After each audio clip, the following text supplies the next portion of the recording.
Bravo, Damp Wolf. Bravo. You go right ahead and you keep reminding the world that SWV is indeed a certified fucking fruit. Yep.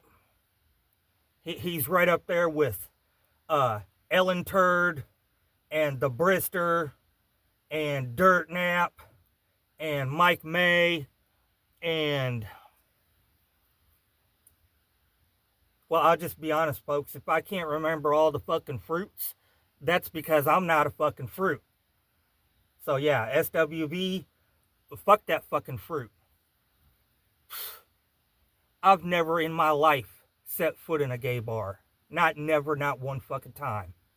Not for a troll, not for a drink, not by accident. Never.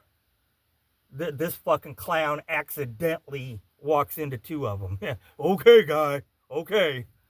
Fuck out of here. You were in familiar surroundings. That's where you were at. Good fucking God. And to top it all off, that one sodomite standing at the table by the door was about to beat the fuck out of you. And I bet he would have too. Used to be Ocho. But I know that he kept stuff like breaking with the wheel. But his secret order, his reform, dictated that the person who was going to be subjected to this ordeal be strangled beforehand. That's not the interesting part per se. The interesting part is that Frederick mandated that this strangling be done in such a way that the crowd wouldn't know it. As far as the crowd was concerned, they were still watching a person being broken apart in the most horrific medieval fashion possible, but Frederick and the executioners would know that the person actually felt no pain. What's going on there? And before we think of it as an isolated example, Maria Theresa of the Habsburg Empire a couple decades later issued a similar sort of order. And her point was that, listen, the person's dead anyway. I mean, that's what we're really doing here, trying to, deprive this person of his life. Why, prolong the suffering?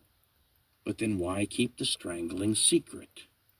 And that takes us back to the rationale behind these spectacular public executions from this bizarrely modern era. Why did they do them at all? The point of all this was to create a shockingly frightful spectacle, a deterrent, a warning. And for the purposes of the warning, it really wouldn't matter whether or not the condemned was actually feeling the pain that the audience thought they were feeling. The most important part of the equation was that the audience did indeed think they were feeling the pain and suffering. And when you consider what the really nasty executions that a guy in Frederick the Great's time would have had available to him, they're frightful indeed. I mean, burning, for those of you who find that particularly horrible, others might choose, it's a personal preference question, as their most horrible, most to be avoided potential execution method, breaking on the wheel, like we mentioned a little earlier. What the heck is breaking on the wheel? Historian Garrett Fagan has a horrific description, and you can see after you hear it why strangling somebody ahead of time would have been an act of considerable mercy. He writes, quote, "Particularly unpleasant was wheeling, also called braiding, or breaking on the wheel in France, or breaking with the wheel in Germany. The procedure," he writes, "took many forms, and was employed in numerous countries across the European continent and in foreign colonies. The usual method was for the victim to be tied to a scaffold, or laid out on the ground with wooden struts to raise the limbs, and a wagon wheel, or a hammer, iron bar, or club, used to break them. Special execution wheels were manufactured with projecting flanges for added smashing power. Alternatively, victims could be run over repeatedly by heavy wagons. The traditional the word means end of the ceremony, was for the condemned to have their ruined limbs threaded through the spokes of another wagon wheel, the braiding part of the action, which was then hoisted on a pole for display. There the victim, if not dead already, could linger for days.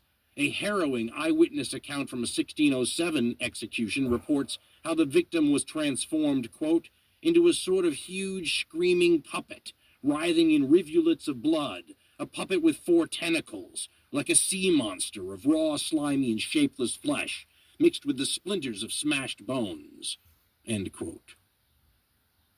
This takes us back to the reasons for these spectacular punishment, the justifications, and when you go back to how it all started, the water becomes very muddy indeed. For example, remember us wondering about many other peoples in history and whether or not the fact that there are heavy religious overtones to what's going on, whether or not that means you can determine if they were there because they wanted to see the violence. I mean, if the Aztec crowd is witnessing the human sacrifice ceremony, is this fun?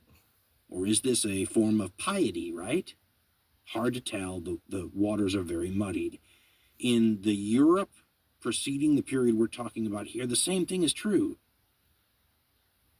And big disclaimer here, that's not to say that there aren't religious overtones in the Roman arena. There were. And that's not to say there aren't religious overtones at Robert Francois Damien's execution. There were. But it's pretty obvious from those two examples that it's not the number one thing. In Rome, the number one thing is the amusement of the crowd. In Damien's case, the number one thing is demonstrating the authority of the state. The fact that people are enjoying watching the authority of the state being demonstrated, that's a different question. That's more human. In the period that leads up, though, to these relatively secular pursuits in the mid-1700s, you have very religious executions. So once again, is the crowd there for fun, or is this something larger? We compared the Roman arena to a kind of theater, sort of, right? A theater where the violence was real, but maybe touching some of the same parts of your mind or psyche that enjoys watching the faked version now. Entertainment, as I said, was the goal, though, right? What's the form of execution here that will be most novel and interesting to watch? In the case of the executions in the Europe of the Middle Ages, the ones that are the precursors to these later examples we've been going over, these are also like a form of theater. But it's more like a morality play or a passion play, or one of these message-oriented displays where there's going to be a lot of drama, there's going to be quite a bit of horrific violence. But if it all goes off the way these executions in the Middle Ages were supposed to go off in a lot of these cases, again, exceptions exist and there are local variations, there would be a happy ending at the end, and the person who suffered the most pain and violence during the experience will find themselves, if they conduct themselves properly, of course, in heaven, with God and the saints. And the crowd will at times, if these historians are to be believed, seem almost jealous of them. Just out of curiosity, what would have to happen? What would it take to make you jealous or envious of someone who had just endured a long, drawn-out, painful, public torture execution? I don't remember ever seeing any accounts from the Roman era of people, spectators in the arena, feeling a whole lot of envy for the person being eaten by wild animals as part of their, death sentence in front of them. Now, if you had told me I had overlooked something, I wouldn't be surprised. If you'd said that there were accounts of the Christian martyrs who had witnessed their brethren dying in the arena and wished that they could, have that happen to them too, I wouldn't be surprised. You see accounts like this all over the world at various times. Very devout people who have a completely different set of logical priorities, ones that are not based on here and now, but are focused more on a long-term, forever afterwards venue. It changes your rational calculation, right? If you're much more worried about an eternity in heaven